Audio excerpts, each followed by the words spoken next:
You boys ready to roll? Adsey, you ready to get your ass kicked again? Yep. Yeah, watch. Welcome back, everyone, to the channel. We've got Season 2, Episode 2. We are doing it so bad, it's good. Bad, it's good movies. Peter is back. What's going on, Peter? Hello, thank you for having me again. It's been ages since I've seen you guys. It's been a while. It's been a while since last week. And Adsey, same shirt. And Adsey, you're back. What's going on, man? Yeah, not much. Same shirt because it's been a week. Yeah. Haven't done the washing. Yeah, there's that as well. Yeah, Haven't if done you see me doing the Aussie salute, it's nothing to do with so am I. Mine are dog shit flies as well. Freaking, they're big ones. They're big ones. Big bastards. We can't start the show without saying g'day to Grandpa at the bar because he is the judge. He watches over us to make sure we are doing it all properly. So, Grandpa. So bad it's good. Unlike this show, so bad it's fucked. Fucking losers.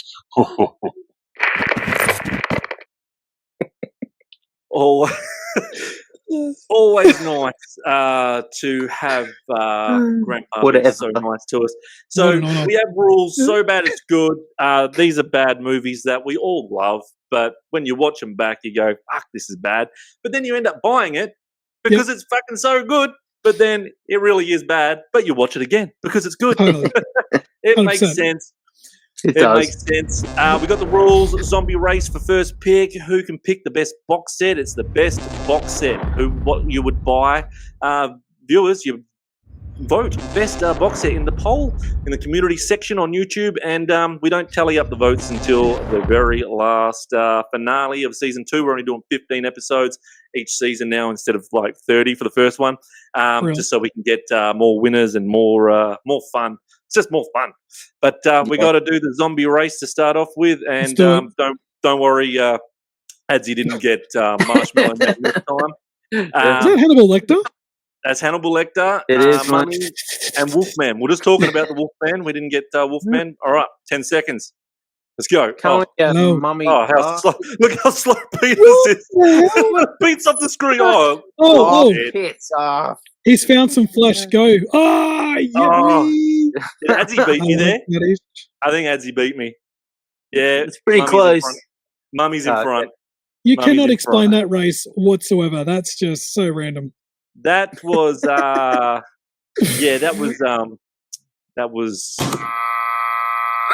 was crazy. Yeah. That was bullshit. I think I already had a disadvantage because he was wrapped in paper. So I mean, yeah. Again, I'm not calling Rob a cheater.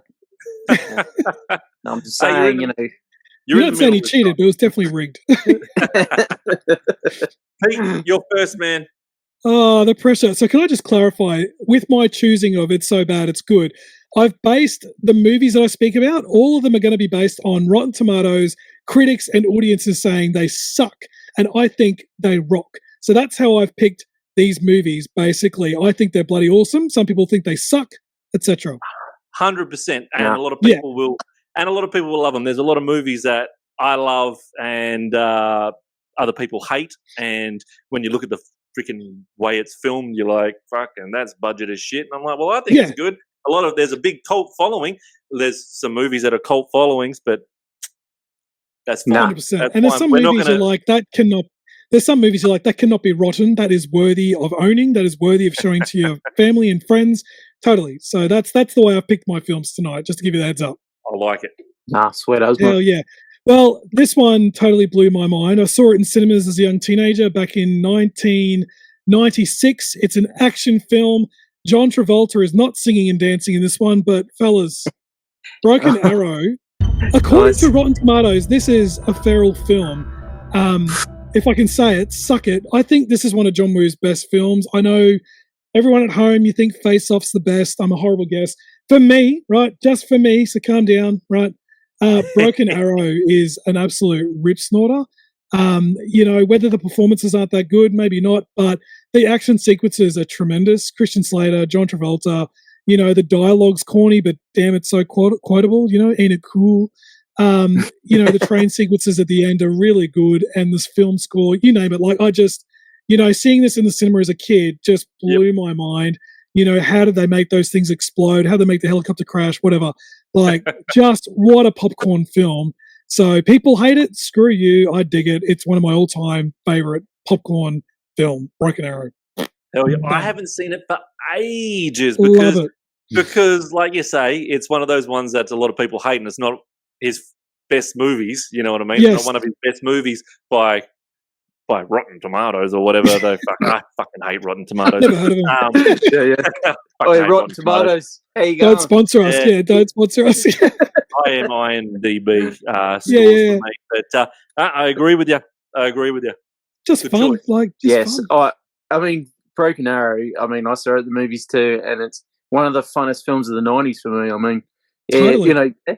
like you sit down and they're literally like carrying nuclear weapons that drop from a jet, or one of those stealth jets, and they have to go find them in like the middle of cravats and shit like that, and it's just like, what the fuck? And like, it's awesome, and like, John Travolta hams it up like no one's business, and crazy good, and we would laugh at John Travolta now, but in this era, he was like suave, sexy, so cool. Oh my god, he's the bad guy. I didn't see that coming. No, he's so adorable. Like, it was revolutionary. And we talked about video stores briefly, Rob, as well. Do you know how much it cost to put this in a video store to rent? It cost the video shop $119 per VHS cassette, and then the external price was like $40 odd, and we had so many of them. But anyway, that's a bit of random trivia back in my video store days. Damn. But Broken Arrow, baby, it was a banger in the video store days and the cinema. It was revolutionary for John Woo as well. No. So great choice. Off to a flying start. Adsey, what you got? Don't you fucking choose mine, Adsey. I hate being behind you. You know he's gonna. I know. That sounded bad. Yeah. Well, I've always loved it. Jokes. What do you got? Yeah, so I've got a go at and I know I've picked it 10 million times, and but I mean, it's the best so bad it's a good film ever made, and of course it's Showgirls. I mean, I'm not doing it, and for me it's fantastic, and like it's Paul Verhoeven who directed so many bangers. I'm not going to go. I've done Showgirls to death, so it'll be very quick. All I'll say is that he literally knew I think he knew what he was doing with this, where he got the license. He had an NC-17, which is basically do what you want. There's no people stopping you, and he fucking did it. What do you want? And like, yes, did he cross the line? Yes, but I mean, it's Paul Verhoeven. If you're going to give him a line, he's going to cross it. And like, it's just, it's phenomenal. And I thought, I mean, go back and see like every second video, and I'm talking about Showgirls, so I won't. It's the best. It is a so bad it's good movie. When you made me watch it, because I hadn't watched it, I was like, this is fucking shit. I still haven't seen it. I'll be honest right now. I still haven't seen it. But at the same time, I was like, I can't. I was like, this is so bad. I can't look away, and you'll understand.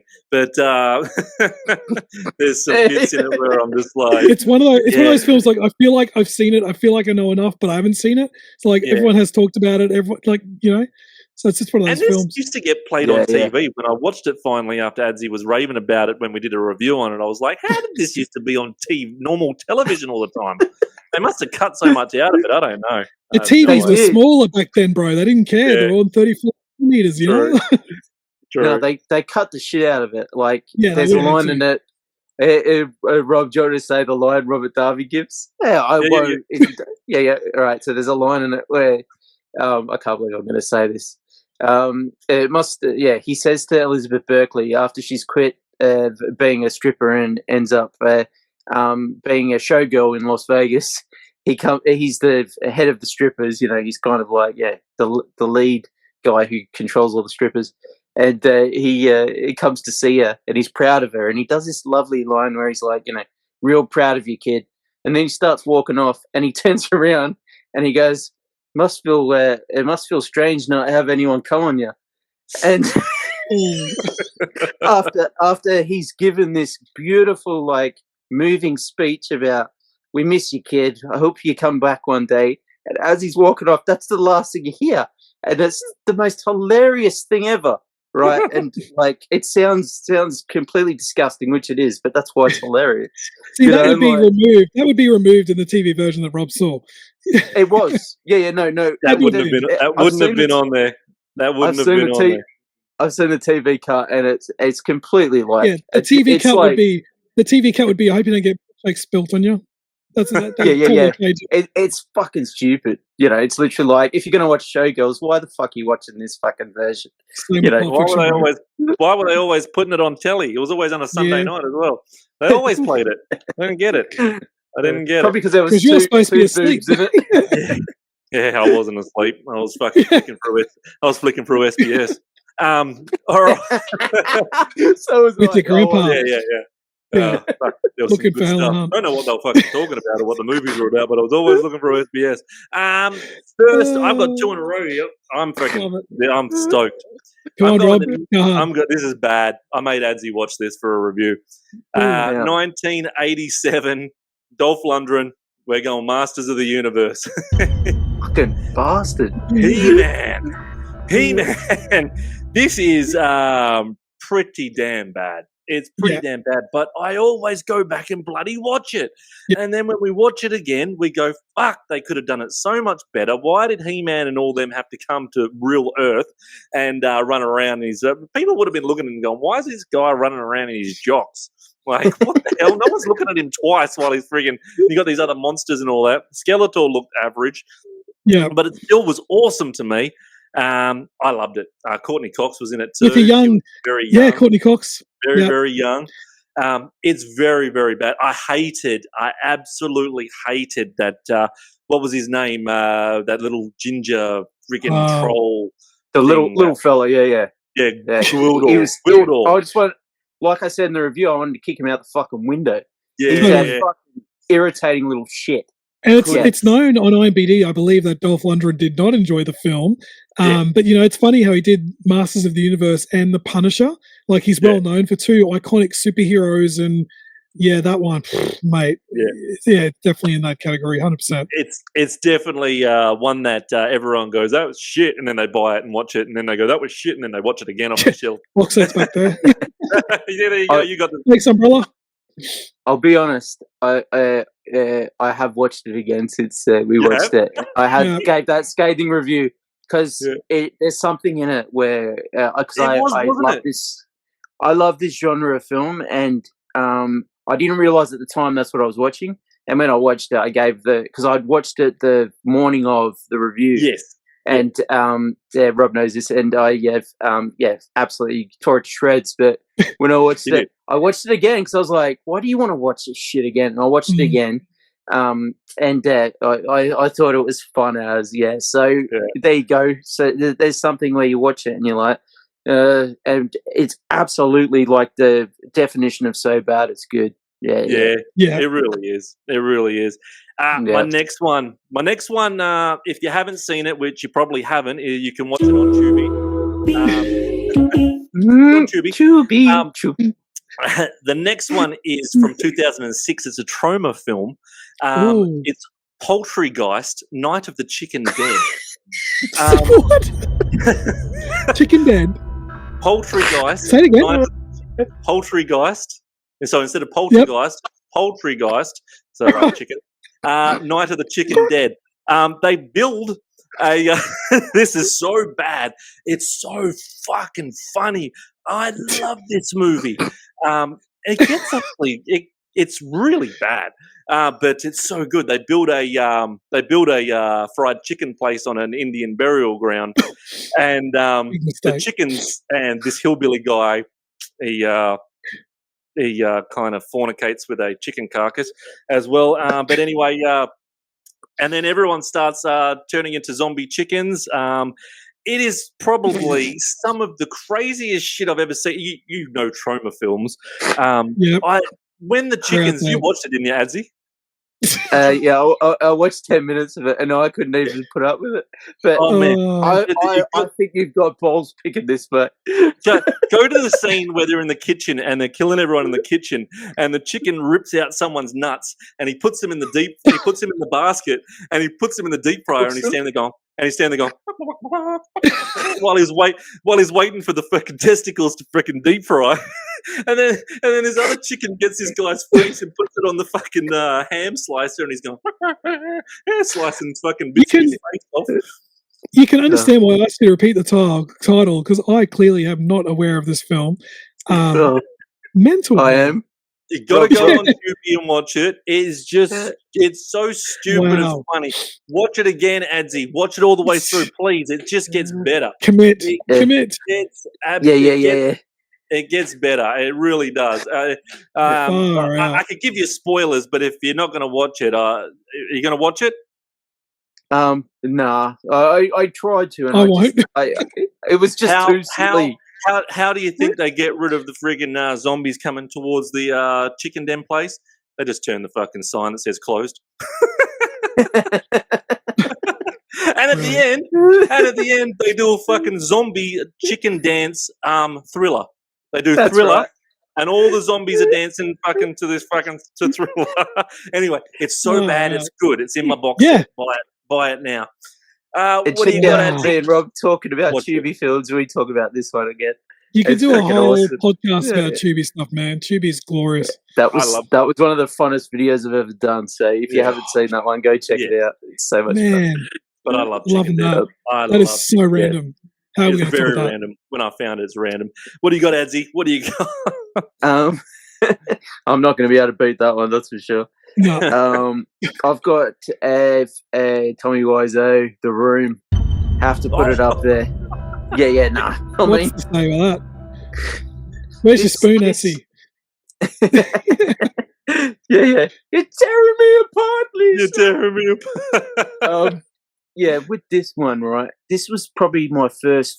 I mean, I'd seen Showgirls and hated it, but this was the first one. I think it was 2000, early 2000s.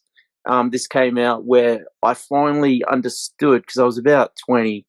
But I'd been into films since I was about 8, like properly, like not properly at 8, but like I could get it. I could get what was going on. What was a good film? What was a bad film? You know. But this was the first film when I was about 18, 19, where I finally understood what a so bad its good film is, and it's just fantastic, you know. And like it's literally, and if you watch a film called The Disaster Artist, that's a lot more. I'd probably watch The Room first though, but that explains the behind the scenes stuff of The Room. But with The Room, it's just got it's like. The dude had, I think it was $6 million, or he had a budget, and he chose to do the most expensive options possible. Like he had a beautiful San Francisco background, and he used green screen that cost like fucking 4 times price instead of using the actual background. Yeah, and like it's beyond nuts, this film, right? And the acting in it. And like, I find them hilarious, but some of the sex scenes in this, right? It literally looks like he's trying to have sex with something other than where you're supposed to have sex. That's all I'll say, because I don't want to get in trouble. But it looks very strange. The sex scenes, all I'll say, look very strange, and also it's just and the music, and it's fantastic. But if you want to watch Shawshank Redemption, and you don't want to watch something that's the opposite of Shawshank Redemption, don't watch The Room. I will say this as well. There is a reason why people are still paying a cinema ticket to see this movie on the big screen.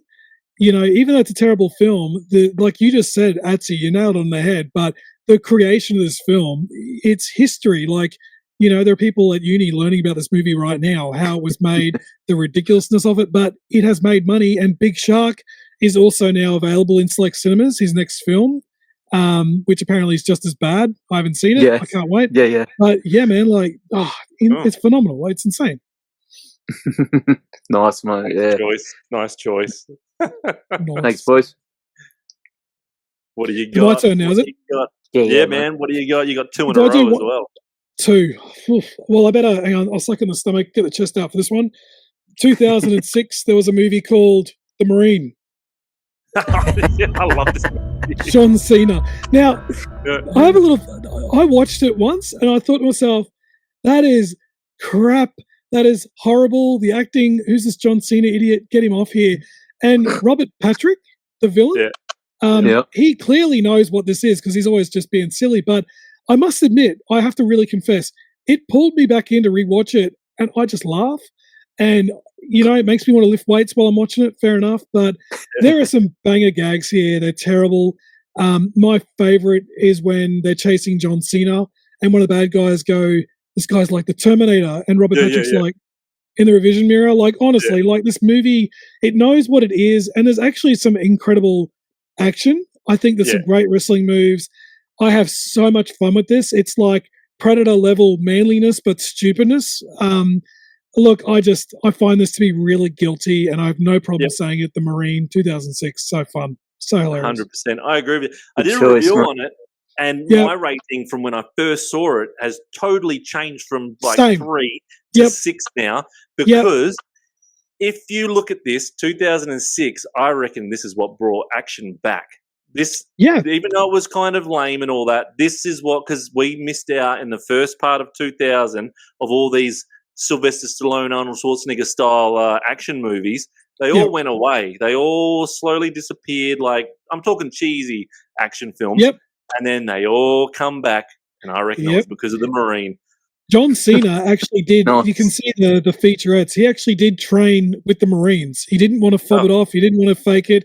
He worked with the Marines, and then they premiered the film with a group of Marines. So there's a nice, like, he's got some good heart and good spirit, and you can see there is some fun behind it.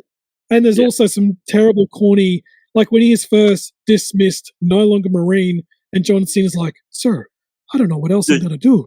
I've always been a Marine. And the general responds by going, and a damn fine one as well, sir. Like, it's so corny, but it's fun. Like, honestly, and the scenes with his girlfriend is so bad as well. And the music behind it's like this candlelight music for no reason at all. Look, it's bad, but I would happily cheer at my TV and watch it any day of the week. I think it's so fun. I like all 6 of them. Fun. I like all 6 of them. But the first one, that's a peak for me. My second one. This is just a bloody stupid one. This movie should not make me laugh. It should not be funny at all. But it is so stupid. I laugh and I treasure it. I saw it in 2002 in the cinemas and I was crying. It's horrible, but it's so funny. Kung Pao with Steve Oedekerk.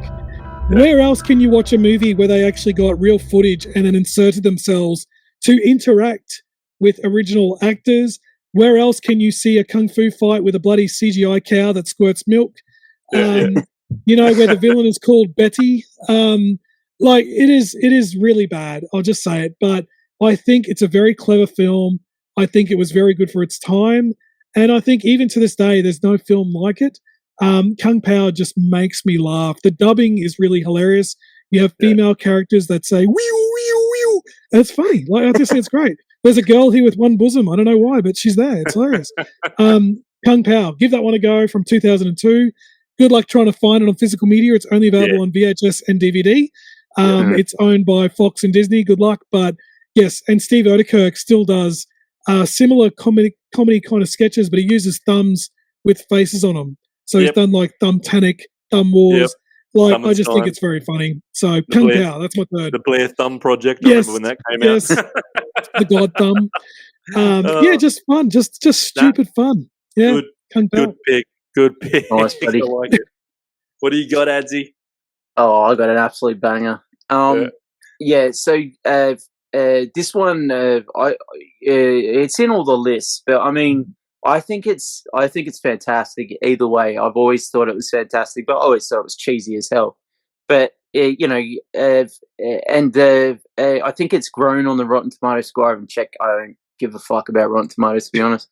But it's Roadhouse, the original, original Roadhouse with Patrick Swayze.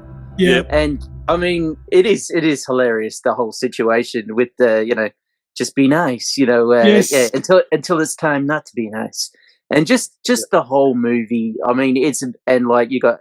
And Sam Elliott, like, comes along. Wade Garrett comes along and freaking, I mean, steals a show, you know, with his mustache and his freaking long hair and some of the fight scenes are crazy good. But yeah, I mean, for me, this is what I want in a movie. To be honest with you, like, you know, I want the action, I want the laughs, I want the unintentional laughs. I want, you know, I want a bit of sexy time with the girls dancing on the stage. I'll be honest, you know, call me crazy. He's human. I want. Yeah, I want human. Yeah, I want Patrick Swayze to be Dalton and freaking. I want people throwing bottles at the blind band or the blind lead singer in the band, you know. But Patrick Swayze showing up and then catching the bottles and shit like that, you know. And just it's a masterpiece of what I want, you know. And you know, I don't care what people. Critics think, to be honest, about a film that's just. It's just a masterpiece, and like, it like, you know, and the whole. I can't say this one, but there's a bit where there's there's a fight scene between Patrick Swayze and the number one heavy, that's Bangazara's heavy, and there's a huge chase scene. He's on a motorbike. Patrick Swayze tackles him. They have a fist fight. And then at the end of it, he says, I'm not going to say it, but he says, I used to F guys like you in prison. And like, this is in the middle of a serious fight scene. Yeah. And you just start laughing at this one line. And then he rips his throat out with his bare hands. Like, that's where MacGruber got it from. If that's not saying it's so bad, it's good. I don't know what is. Yeah. How many? 100% agree on that one. Doesn't it make you wonder how many fistfights broke out from that film? Like, I'm sure there was Gone in 60 Seconds, people saw more car theft than ever from that film. I'm sure with Roadhouse, people were getting fistfights in bars, needing bouncers more than ever because of that film. I'm telling you. In reality, the first fight that happens in there, you would have been arrested for assault. Easily. But they would have been like, fuck off. I love it. I fucking love it. Good one. That was on my list. That was good. Thanks, all right. I'm going random here, boys. I'm going random. It's a TV movie. It's still a movie, but it didn't go to the cinemas. It went straight to television because that's how damn good it was. In 1978, Kiss made a movie. It was Kiss Meets the Phantom of the Park. What? Phantom of the Park? Kiss Meets the Phantom of the Park. This is where Kiss were superheroes. They're always superheroes. Nice. I did a review on it, and it shows how, from the footage, how bad it was. Some of the fight scenes. So it's really like a fucking Scooby-Doo movie because someone is messing with the park. So they get Kiss in as superheroes to find who it is that is trying to dismantle the park, and then the bad scientist guys makes bad Kiss guys. So there's bad robot Gene Simmons walking around and almost getting arrested, and they think the real Kiss are fucking thing.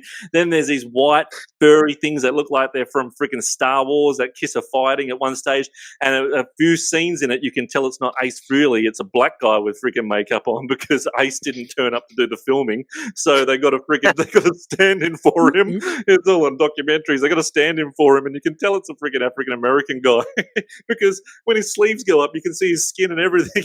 Like, oh my God, no. what have you done? Oh, some of the voiceovers they done for it as well because Peter Criss didn't turn up to reshoot the freaking voices. It's really bad, but the fight scenes are hilarious. It's fucking Kiss Meets the Phantom of the Park. If you've never seen it, please watch it, or at least watch my review on the channel because it is just the randomest movie. And I remember watching it when I was younger going, this is really bad. But on one of my Kisstory DVDs, Kissology or whatever it's called, DVDs, it's in there. And that's why I chucked it on and did a review. I was like, fuck, I haven't watched this in years. It's on my DVD. And I chucked it in and I was like, this is actually fucking not bad. It's like the songs that the Kiss songs that they use in it, though, as well, are so misplaced because the band were kind of having kind of arguments at the time, and that's when their 4 solo albums came out. So they were using solo album songs, and it was just totally misplaced. It was just, it was so wrong, but it was damn good. So this is why Family Guy. This is why Family Guy make those fake animations like "Kiss Save Santa" and "Kiss Save." Yeah. There you go. That's why, and they're super. And they've got little. Paul Stanley shoots lasers out of his star eye. Gene Simmons fucking flies like a demon. It's fucking so bad. That's good. I'll check your review out tonight. Yeah, send that to me. Watching it. Watch the review. Scroll through my things. Another one that I did a review on, which I absolutely love this movie, but it's gets a bad rap, from 1988. Roddy Piper from wrestling. Hell Comes to Frogtown. Hell Comes to Frogtown. It's like a Planet of the Apes movie, but they're all frogs. The men's semen in this town now are very non-fertile, except for Roddy Piper's. So the women have chained him up, and they're taking him to go rescue some slaves from Frogtown so he can impregnate them all. And then it just becomes one big massive shootout because Roddy Piper's trying to save these girls that are chained up from Frogtown. As you do. It is bad. It's really bad, but it's good. But if you want to watch Hell Comes to Frogtown, you know where to watch it. Yeah, Tubi. You watch it on Tubi. So Hell Comes to Frogtown's on Tubi, which I honestly say watch it because it is funny as fuck. The frogs look cool. The frogs look funny as shit. Yeah. Anyway, Hell Comes to Frogtown. It's not going to be a popular box set here, but I'd buy it. I'd bloody buy this box set. I'm really feeling tonight. I got up my Tubi watching. I'm feeling so out of touch. Whew. Yeah, you've got to watch The Chicken Dead and freaking Hell Comes to Frogtown on Tubi. What a double feature, mate. Yeah. I'll tell the missus this Friday night. Yeah. She'll be like, "What the fuck are you watching?" That's it. Blame Rob. You get Frogtown. You get chicks in bikinis with machine guns. Yeah. Adsey, what do you got? Too funny. I'm going with the Wicker Man remake. Oh yeah. Yeah. Nick Cage in this, mate. It's one of a kind performance, and it's so good. But I will say at the start, try and get your hands on the unrated version, not the normal version, because the unrated version has the B scene in it. Whereas they cut out the B scene, like if you're watching on physical, I mean, there's a M-rated version and then an unrated version. But cut out the B's. The B's are on the fucking poster. I know. That's what I'm saying. It's been mocked so much. You because you missed that because the whole I think most people have seen that scene with Nick Cage going, "Not the bees, not the bees," and just like some of his acting in this, like it's just out of this world phenomenal, and but not in a fantastic, Tom Hanks sort of way, in like a in like I don't know what. I can't even put it into words, but it's a Cage performance. I'll put it that way. But the original Wicker Man is fantastic, right? Just as a serious, scary cult film, But this one's on another level that most people do not see. We're playing in the big leagues here, where every single choice in this film is wrong. It's wrong from a screenplay, from a director, from everyone involved. Acting, it's like, no, don't do that. But they do it, and in the end, right? I the first time I saw this, I thought it was hilarious, and I'm like, I'm never watching that again. And I probably watched it like a month later. Yeah, it's one of those films where it's like watching something that is otherworldly. I'll put it that way. In a normal, straight out, like what you would call a normal, action thriller, film. But it's like, something's amiss here, and I love it. and Nick Cage, at that bit at the school, he literally beats down kids in this in class, in a school class. He literally will, and he will be like, "Shut up!" to like a 5-year-old girl, a kindy. It's just, it's nuts. It's great though. Yeah. Go see it. Good choice. So good. Good box set. There's a good box set. Am I up one or two here? I'm losing track. You got two, man. You got your last. Yeah, you got two, man. There's so much pressure. I'm going to go for a film that's fresh in my mind, like one that I watched recently for the first time. And I really, really love this film. So in 1991, Full Moon Features released a film called DOLLMAN. This movie, Nice. now this is, look, I have to give credit, like when it comes to collecting physical media, this is one thing that I'm grateful Umbrella did. They have introduced a movie to me that I didn't know anything about. They've introduced me to a studio that I knew nothing about, really. This stinking movie, do you know the plot of DOLLMAN by any chance? I know the plot. I haven't seen it yet, though. Yeah. He's basically a policeman alien, basically on another planet. He's got an arch nemesis who's basically a floating head. They've been battling for years. The villain of the film, travels with a big nuke, and DOLLMAN, as they call him, Rick Bardo is his real name, goes after him in a ship. The two of them crash on Earth, and the lead, Rick Bardo, learns that he's actually now 13 inches tall because he comes from a different planet, hence the name DOLLMAN. He's the size of Barbie, but he's got the most powerful gun that ever existed in the land. So when he shoots people, they blow up, they explode, there's blood, everything. But this movie, like, this main character is like Dirty Harry. He's, ladies' man, even though he's a bit of a silver fox. One kid says, "Oh my God, that's the most powerful gun." And he responds by saying, "That's right, fat boy." Like, he's just... And in 1991, they didn't have AI, so they really had to be clever with making this guy look small. Yes, it's obvious, but, there's a lot of POV shots. But, man, this movie, I just laughed. I thought it was hilarious. There's a spin-off film that features this character, and I won't reveal it, but DOLLMAN is so friggin' funny. And, the last line of this film is just so corny and sexual and just innuendo. You just can't help what the movie is, right? So, DOLLMAN, check that one out. That's the first pick. And where can you buy your copy from? So this is from the Fright box set Volume 1. It's been released by Umbrella Entertainment. It's got DOLLMAN, it's got Demonic Toys, and it's got DOLLMAN versus the Demonic Toys. And you got Demonic Toys Part 2. But look, I went into this very blind, and I have no regrets. I was very satisfied. DOLLMAN's my favorite out of the four. But, again, the sci-fi aspect, it's so funny. Yeah. It's so good. What a concept. Never been done before in cinema. Just bloody hilarious, It's so funny. It is funny. And it's that bad. It is good. I think it's that bad. It's good. Like, I could give this high praises. It's, I gave it 4 stars out of 5. It's probably not worth that. But for me, I just really loved it. And I was so glad that the character came back for another film. Like, just great. Stupid fun. I still got to watch the Demonic Toys one because I know that one. Yeah, it is. that made me even into the Ginger Dead Man, which is also available on YouTube. So it's opening up the door, mate. It's digging out the classics. You're just going to watch Baby Oopsie next. What do you got as number 5? Okay, this one. This is a childhood film, so please don't judge. I saw this in cinemas.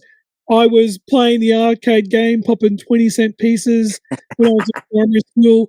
When I saw the film, I could have gave it 5 out of 5. Starring Jean-Claude Van Damme from 1994. I'm talking about Street Fighter. Damn, it was my next one. It was mine as well.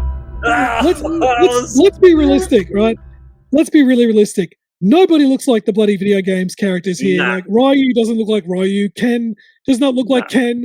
Wise Guile, the lead character, I can't tell you. But only one person does, Vega.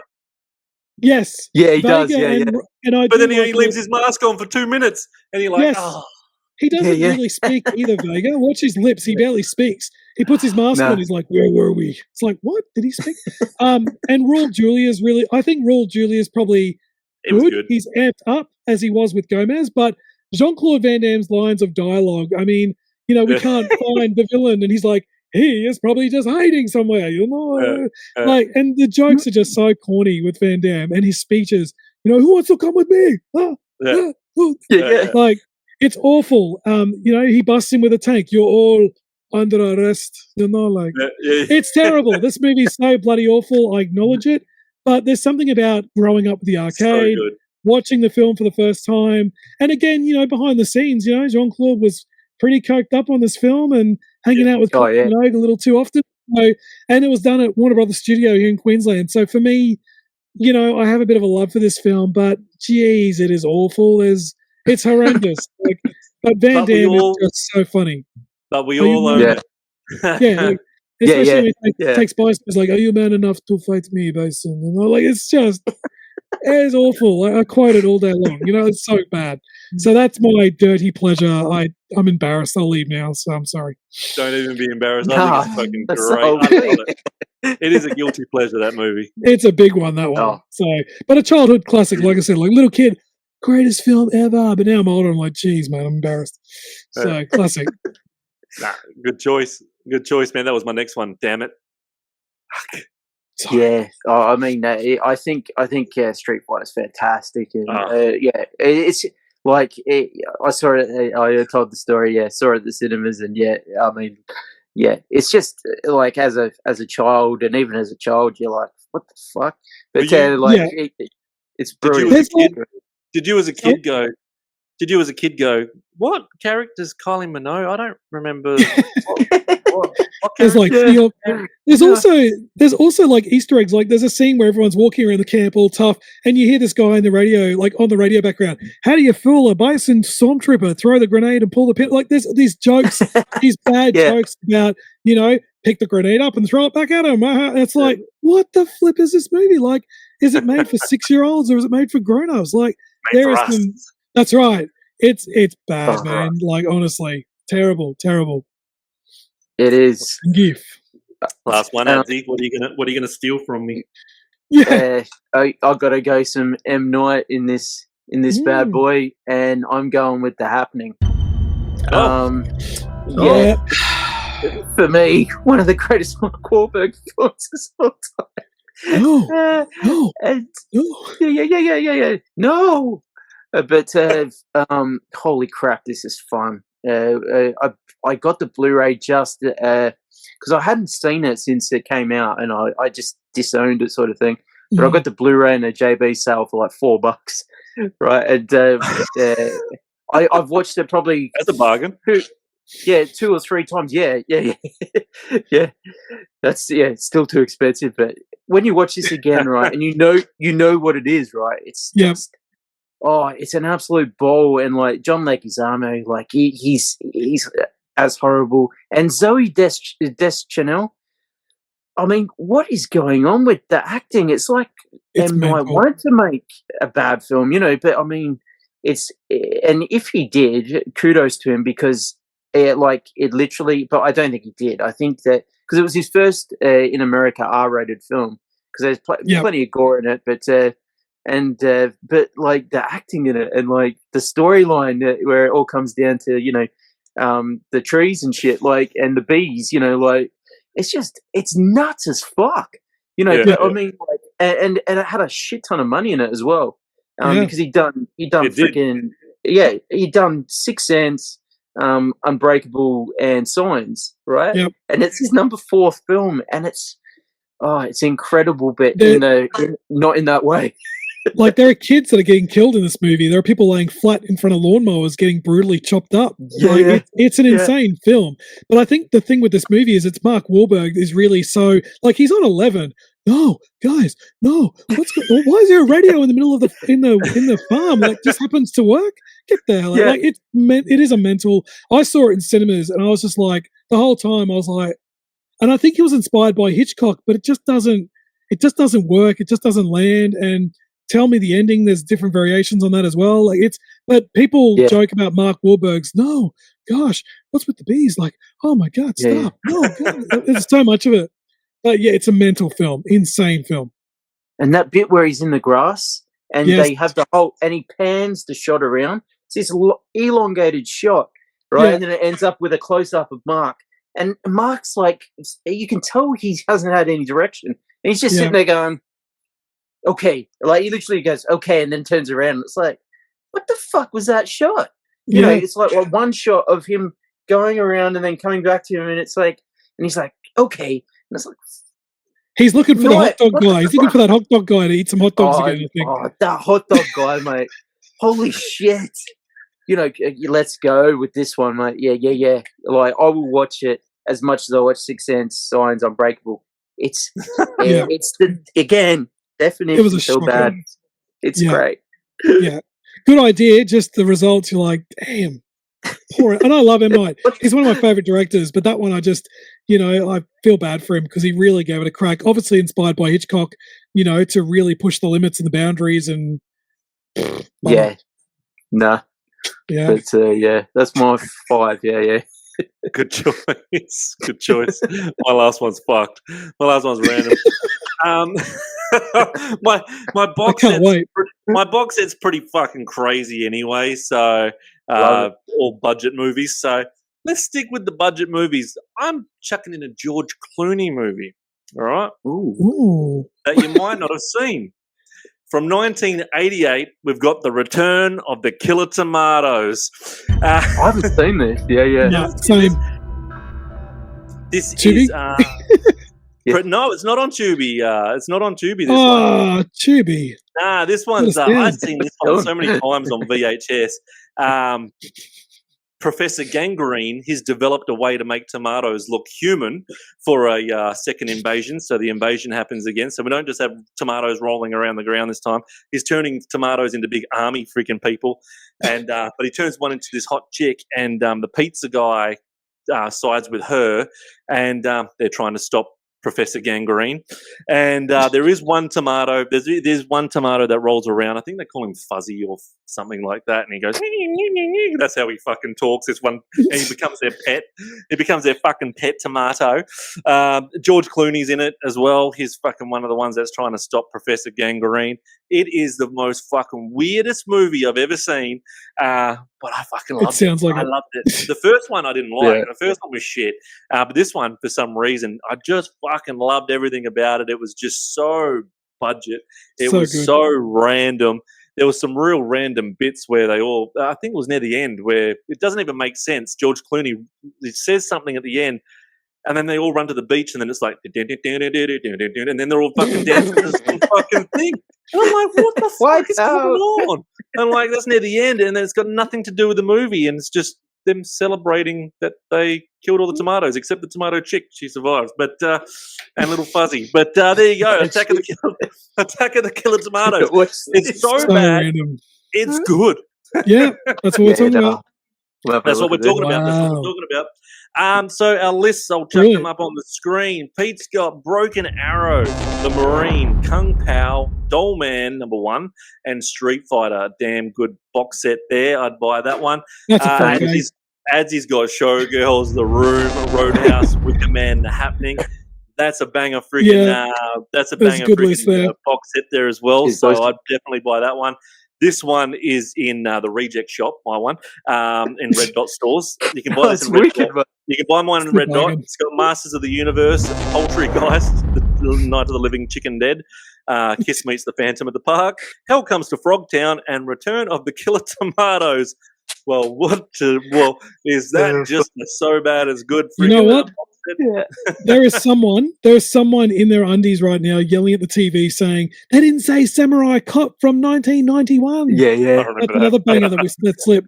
Samurai Cop. Shoot. Oh, that's fun. Oh, look, I had so many that I wanted to pick. I wanted to pick the Robin Williams Popeye, but it just didn't make the list. I am what I am. So I fucking loved that. There was so many good ones there, man. Like Jaws 3D. I actually thought one of you guys was going to pick friggin' Super Mario Brothers. Nah, that one doesn't work for me. It drives me crazy. That one just doesn't. Yeah. I don't know. Nah. I just saw everyone went spastic for when it came out. When you got on Umbrella, was it, or when the big box set came out? Yeah, that box set went nuts. Everyone was going nuts on it. I was like, it's not one of my favorite movies, but I was like, whatever floats your boat. It's no Street Fighter Master Universe. Masters is Umbrella as well. But with Super Mario Brothers, it's heaps of fun. It's just I think that I find it more. I don't know. I find that it's a comedy anyway. Yes, and like it's more like they were literally meaning to do it like a kind of a kids film. So I think it didn't work for me. Like Street Fighter worked for me, even though it was really bad and the characters weren't what they were supposed to. But the Mario and Luigi just didn't. There's no real action for Mario. There's a bit of dancing with a bit of a duel. They've got the bazooka guns, but that's about it as far as action's concerned. There's more action with, Dennis Hopper sitting in a mud bath going, it's clean and dirty at the same time. Like, it's just not action-packed like Street Fighter, and it's not overly quotable either. But that's another topic for another. Yeah, another topic. We could have thrown in the original Mortal Kombat as well from '95. Yes, all the sequels. That was on my list. I had Spy Hard, 12 Rounds, Mindhunter. Blind Fury is apparently rotten on Rotten Tomatoes. Eat me. Fuck off. Anaconda, dude. Anaconda's another one. Blind Fury is amazing. That's good. Anaconda was a big one for me as well. And The Faculty, Sucker Punch was another one as well. So that was my list briefly as well. But Blind Fury is a ripper. Love Blind Fury. That is rotten on audience and critics. Shame on you, wherever you are. So, so that is our list. Go into the community section and vote. They'll get tallied up at the end of the season. Grandpa's just going to quickly come on the screen and remind everyone what the punishment is for the losers of season 2. What is the punishment, Grandpa? The loser will have to do a review on a Helen Hunt movie of my choice. The worst punishment for mankind. It doesn't get old for me, the old fart there. Thanks for watching. Pete, what's your Instagram? If you'd like to follow me on Instagram, you can follow me at Walkden Entertainment, WALKDEN Entertainment. Love to follow, love to talk about movies, physical media, reviews, you name it. We talk about films. Check me out. I dare you. And some good giveaways. Oh, true. Yeah. I do love giveaways. Pete's brilliant. Adsey 30. Yeah. Can't believe. Yeah. Adsey 30. Get on Adsey. I'm Blood Popcorn 1. Ooh. Make sure you say hi to your mum for us. Like, subscribe, do what the fuck you want. We're out of here next week. We'll be back with whatever we do.